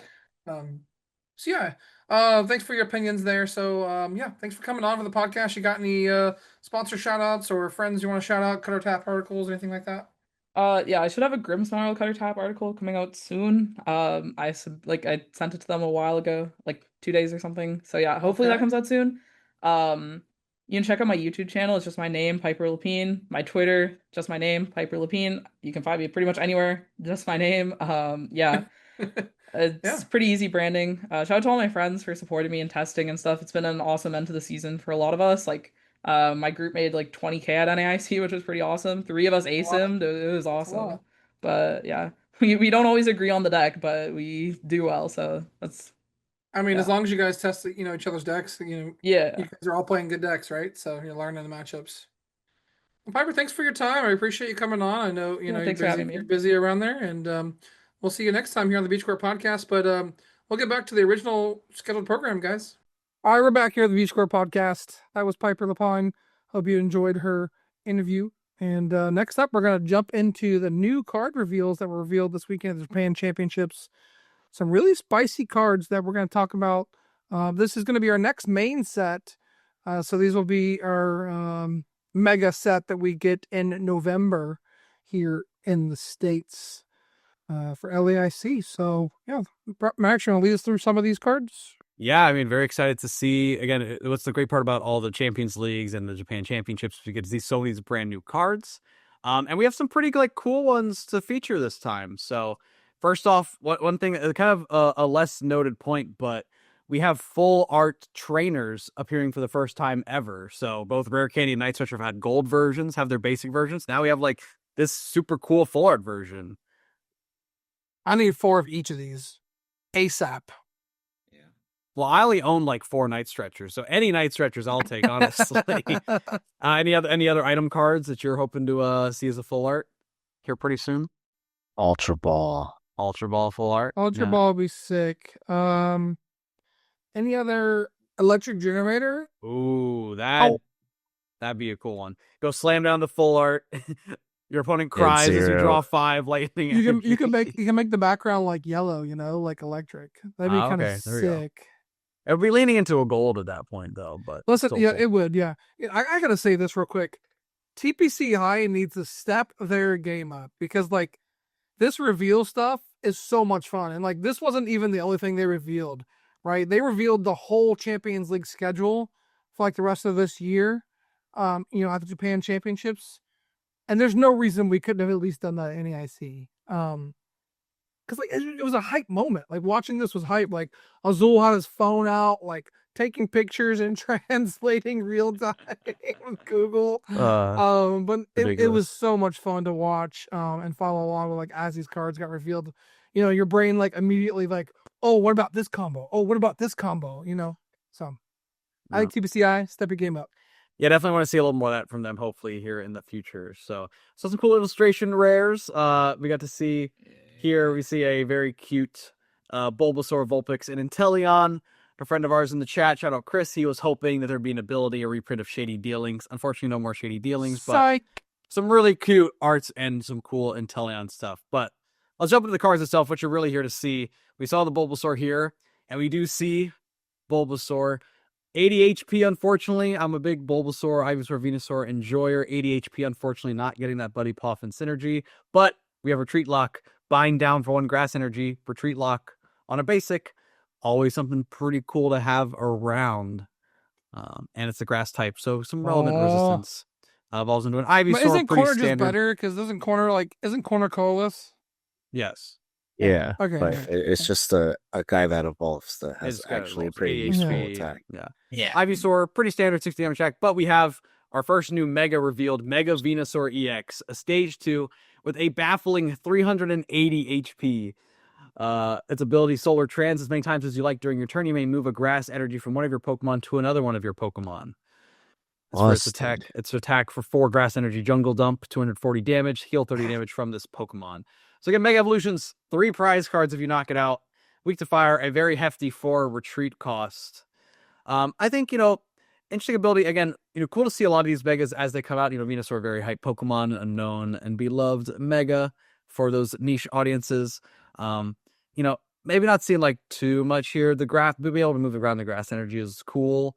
But the real synergy would be with something like a Team Rocket Spite Ops or another card that can like quickly recover energy from the discard to itself. And Parker, what's your takeaway? I know we've seen these types of cards moving around energy. Is this something you're on the lookout for?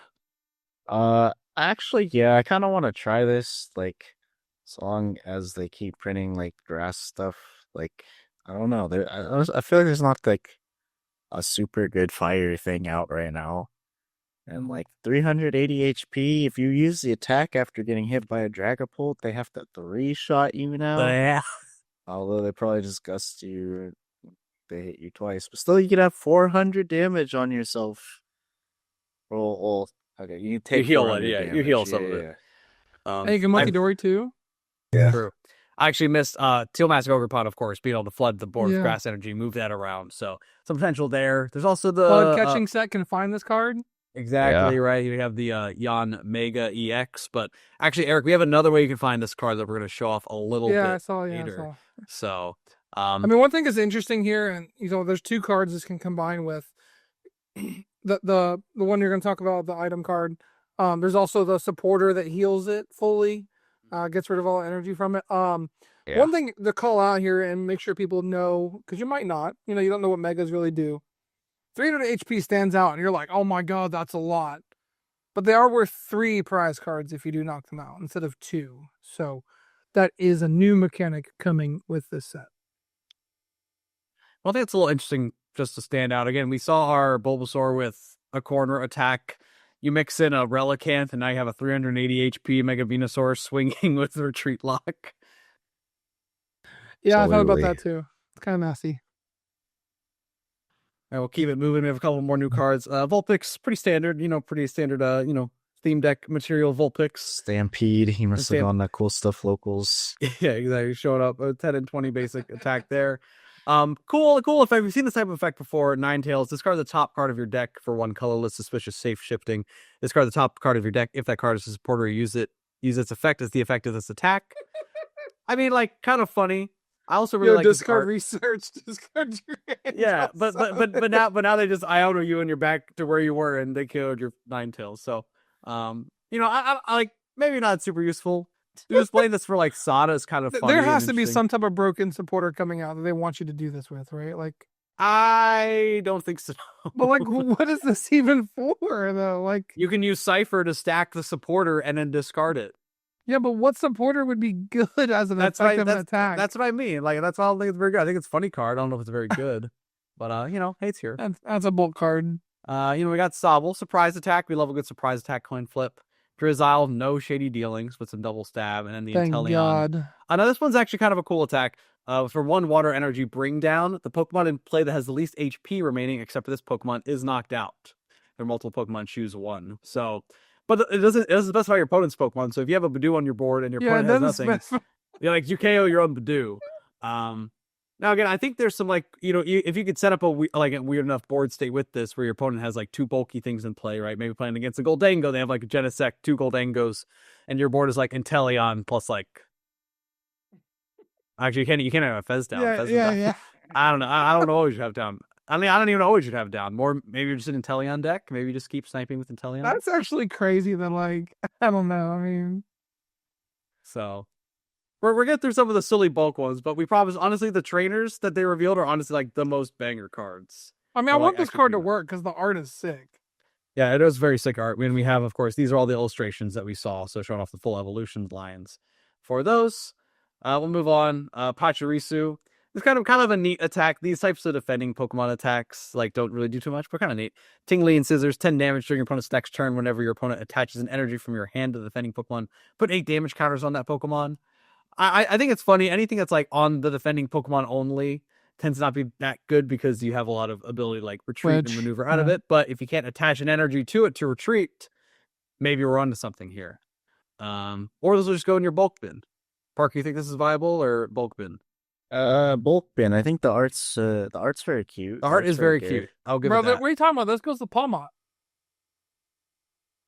I don't know. So, we saw Optimal Ralts. Yeah, there's a new Mega Gardevoir. out that we've known about for a little bit, and we actually saw the support for it and the evolution line for it. So we have a brand new Ralts and Curlia. And honestly, this will be like a new Ralts and Curlia that we could use for our Gardevoir EX This decks Ralt that we know is and love so today. good. So Ralts 70 HP, still Buddy Puff and searchable. And for 1 colorless energy, we have collect, draw a card.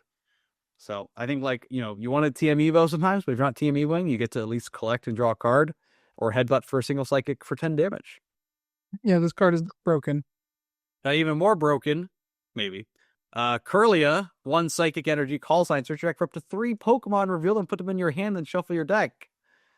Pretty cool effect. I mean, Yeah. I get in a deck that already has the great Gardevoir EX. We lost Refinement Curlia, we lost Memory Skip and Teleportation Burst. Like, these are pretty good replacements. You don't have Mirage Step or Refinement, but this one, it's we got Mirage Step at home. You search for your Gardevoir EX, search for your Pheasantipity EX, and you search for your your attacker, your Drifloon. Like, pretty neat.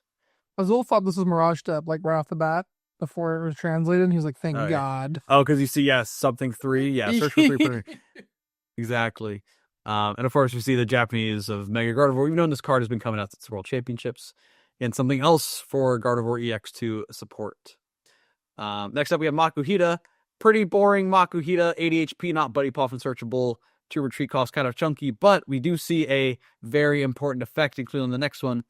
We see Hariyama with a Sumo Catcher ability. Once during your turn, when you play this card from your hand to evolve one of your Pokemon, you may switch one of your opponent's bench Pokemon with their active Pokemon. Again, this is Boss's Orders on an evolution, which is notable since we suspect that Boss's Orders is not getting reprinted after the G block once Boss's Orders rotates. We will not see anything like this. And now here's the Boss's Order effect on an evolution. Parker, Eric, what do we think about this?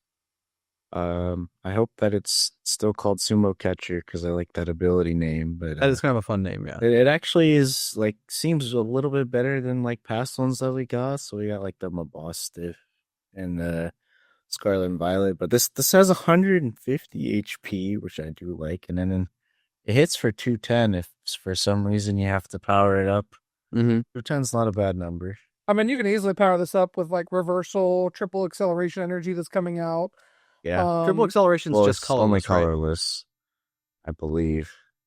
Yeah, I'm pretty sure. Reversals. I don't think so. Maybe you're right. That, but also I think I saw that Jake Earhart tweeted a bit. It was like, hey, you can use Hilda to find Hariyama plus reversal energy to Gust plus KO with it. I do think the main part for me is that reversal rotates when Boss's Orders rotates. So why don't you just play Boss's Orders instead of this type of thing? Sure. Triple acceleration energy does provide 3 triple colorless energy. To an evolution. It's not quite working into an evolution Pokemon. So how isn't that good, bro? This card at the end of the turn. that's what I mean. So yeah, I mean, this is interesting because we're gonna have this. We're gonna have double. Doesn't that switch with your Hops Pokemon or something? No, double is anything. So so double is gonna be our best boss probably. But again, another option. But again, I think any deck that plays Fighting Energy can combo with this well, right? Maybe we see this included in. Fighting's gonna get a lot of support. It looks like.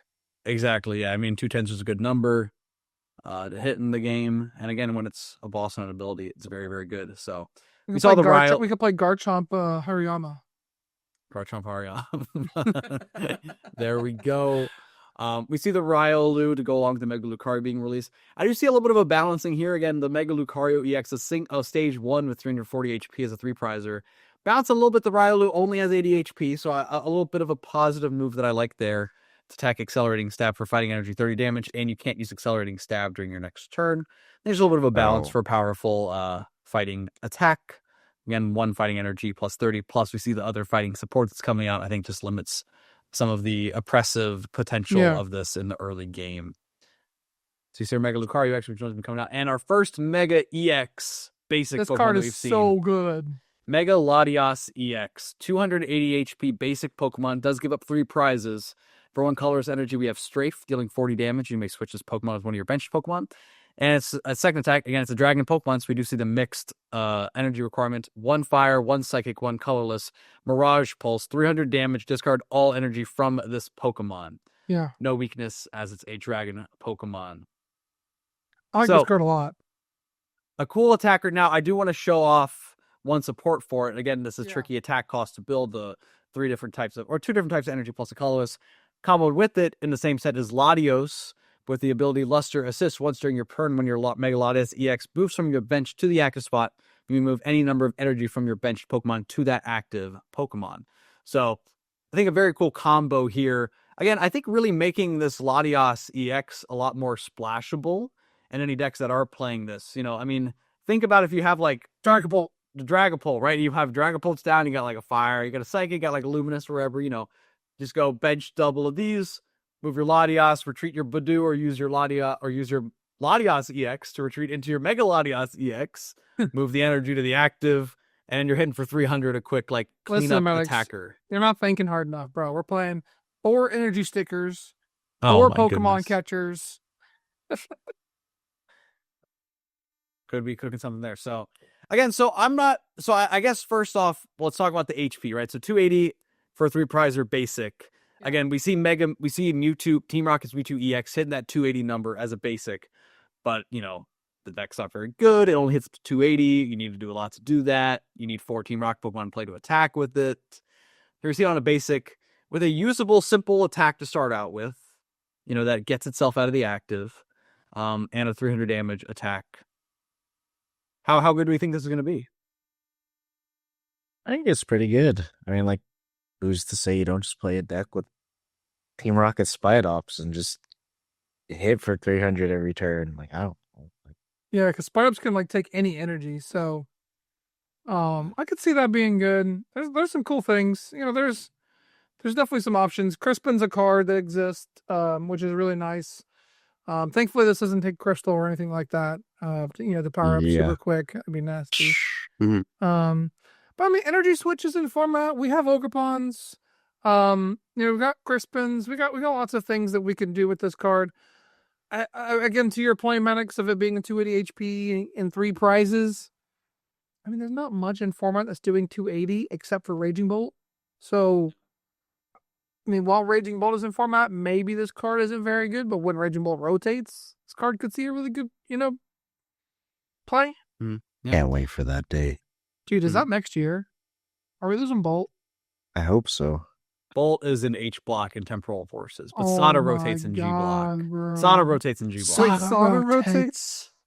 before Raging Bolt. So that'll be That's interesting. so time. funny. One other interaction I just thought of while we're doing this is we see the reprint of Inferno Fandango in the next set with Black Bolt and White Flare.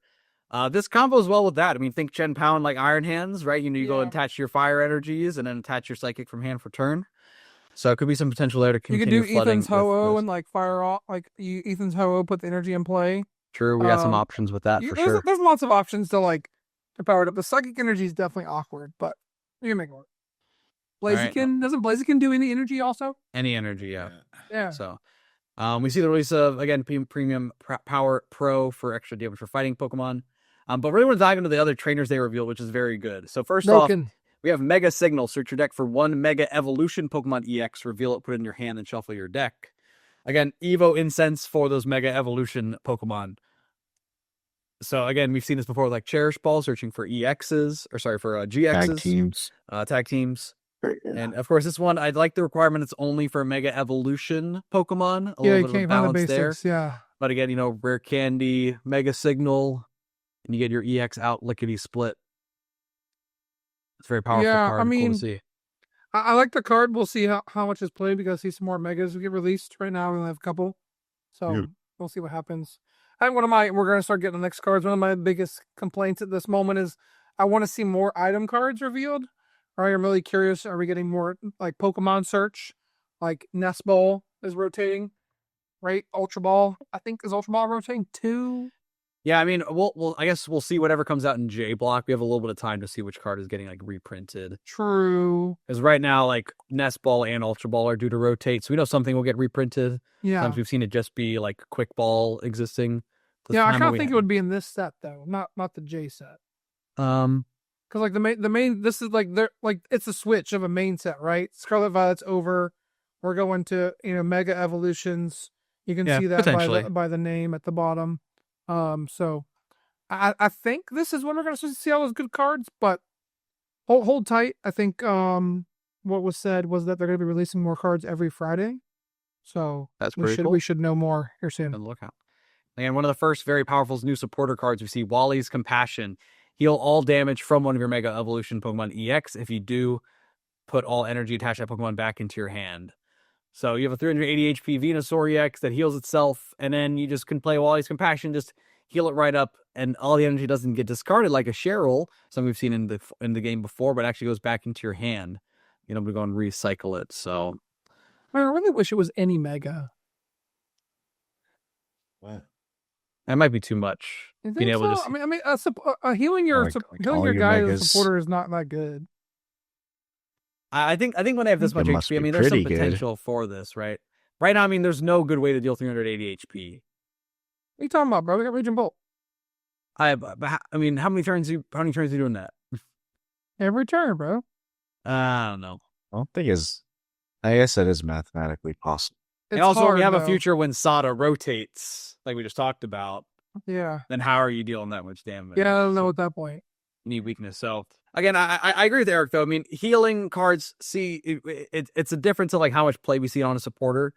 We need to see the right card come out that can utilize this, that it can tank anything and then heal it right up and then power itself up quickly to see this as its most viable. Because it's only good on evolution, so it's not like we can go get like Caparaja EX and start healing our Caparaja EX, right? Like it's only just Mega Megas. evolutions. Exactly. So a new very powerful draw supporter we see, a card that I know Eric's very excited about. See Lily's Determination. Shuffle your hand into your deck, then draw 6 cards. If you have 6 prize cards remaining, draw 8 cards instead. Yeah. So this is just Cynthia, but better. Better. This is Professor Oak's new theory for any hard gold soul silver enjoyers like me. Listen, I gotta tell you, as shuffle, soon draw as the 6. full art's released, you need to go buy yourself 4 of this card because it's gonna be a staple for 3 years. This card is nuts. How good this card is. Especially when we're seeing Professor's research and Iono potentially rotating with the end of the G This block. card is so good. A very, very good draw card. And again, like Eric said, I think one that could very easily be a staple for quite some time. Parker, what do you think about this? I mean, I know you played a lot when Cynthia was around, I guess, how does a card like Cynthia feel and affect versus like the research formats that we know today? Research definitely feels better to play like 90% of the time, but I like how they kind of put Cynthia and Lily on one card. So like Lily, I used to get hit with I used to call it the Birkin special back in the day. He would go Ultra Ball, play an energy, mysterious treasure, and then Lily for 8 on the first turn. I'm like, oh my god. But it reminds me of that. But I mean, with this good of a card, we're not gonna get turn 1 supporters, right? Like, I think there was some talk of like the supporter strength was getting a little weak, so maybe we get turn 1 supporters soon. But I think with a card this good, I don't know if we're gonna get turn 1 supporters. Yeah, there's that, and then like with Judge and format, like I don't know about that. Well, Judge is G block, so I would rotate with G. I guess that didn't it? Oh, did it? Did this reprint not? It's been It got reprinted several reprinted a times, lot, but but hasn't not in your changed the marketing. regulation. Oh, okay, Yeah. okay. And So then with G block rotating, there was some talk about like potential for turn 1 supporter rules. But I think you just can't anymore now with this card. Can we just delete the next card, please? Can we just delete this and like never print this? Not quite. So the last trainer we're going to talk about is a stadium card, and somehow Gardevoir EX continues to get more support. Last episode we said Gardevoir can't keep getting away with this, yet Gardevoir continues to keep getting away with this. We see Jellicent, now we see Mystery Garden. Once during each player's turn, that player may discard 1 energy card from their hand. If they do, that player draws cards until they have many cards in hand as they have Psychic Pokemon in play. Welcome back, Fusion Strike system, except for Gardevoir now on the stadium. So, Eric's brought we talked about it a little bit this offline. Eric's brought up some good points, where, in the early game, this doesn't get you set up too much, right? But lets you discard an energy and draw up to 1 or 2. So like, hopefully you have more than 0 cards in your hand. But I think being able to combo this with like Secret Box plus filling up your board. Yeah. Plus you getting a full refill. I mean, and then early being able to game, you really want Artisan right now. And even late game as Gardevoir, you want Artisan these days. Because Artisan's like your main way to find Monkey Dory every single turn and attach to it. So I mean, I don't know how good this card is. We saw a card like Moonlight Hill, come out and everyone was like, "Oh my god, like Gardevoir's getting so much support. They're gonna discard all their energies. They're gonna heal their guys, and what are we gonna do?" Now they're just putting more damage in play and healing themselves with Monkey Dory. So I don't know. They always find a way. Gardevoir does to do well, and we'll see how good this card is. Time will tell. But my initial read on this card is that like it's a good card, but it's not broken. Yeah, I mean, I feel like you could build a Gardevoir deck that plays a lot more Pokemon Search to lean into this a little bit more, and like as mid game as like continue to set up. Now is it better than just playing Research in like the ways that have been going so far? A little bit harder to say. Parker, what's your thoughts on this card?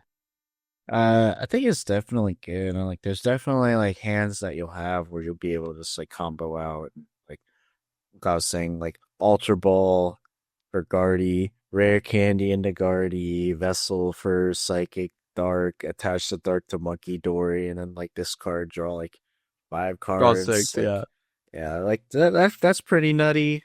But like how often that'll happen, I don't really know. Yeah, that's the thing. Like I don't know how often like it's gonna be super valuable. It is a good card. I just don't think it's like a great card. It's not like, oh my god, now Guardy's so broken. Like, you can't put this. It's already been broken. Exactly. Yeah, You it's can't put already this card in so the Guardy broken. deck and make it like even more like. Think of like Lugia days, right? Putting this card in Gardevoir doesn't make it like Lugia style deck. Yeah, I agree. But more consistency in draw is definitely what it's needing. So Yeah, no, I mean Gardevoir does need more consistency. Right now, all it loses to is itself, right? yeah, I go to 5 and I'm like, where are my supporters? exactly. So We did see a lot of new cards. Gents, I did want to ask you what card you saw that you're the most excited for. Parker, you first. Like, does that have to be a new card? It's something that we just really talked about. Okay.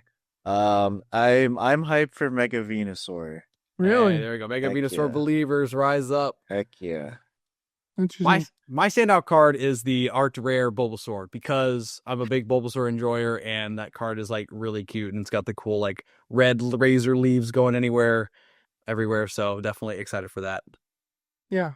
And I think everyone knows what mine is. The Lulu Determination card is just nuts. Like when I saw that card and I was like, oh my god, bro, you got like an awesome card to, so I was super hyped when that card, was revealed. I'm really excited to see what else gets revealed because again, I think the Pokemon they revealed were kind of like underwhelming to say the least. Yeah.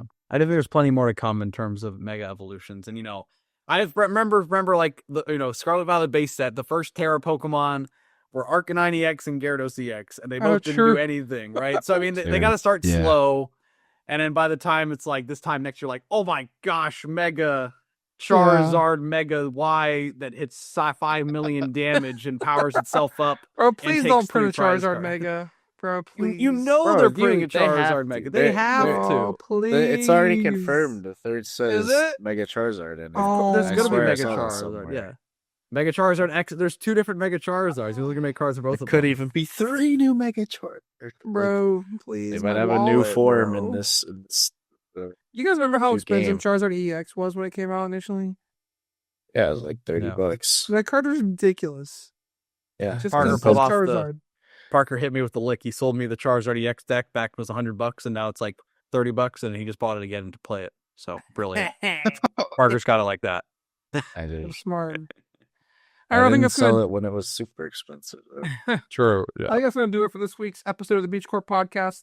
I do want to tease next week's episode. Thanks for listening this week. But next week we have Pokemon Ambassador Little Dark Fury coming on back on the podcast next week. So we want to hear from you. This is your chance to tell me and Little Dark Fury what you think should change in the game, whether it be TCG Live, whether it be over-the-table games, whether it be tournament structures, world structures, whatever your gripes are and your concerns.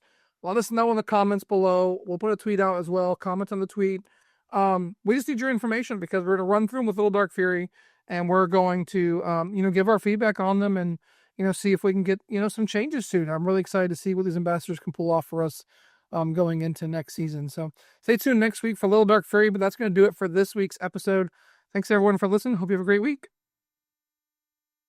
See ya.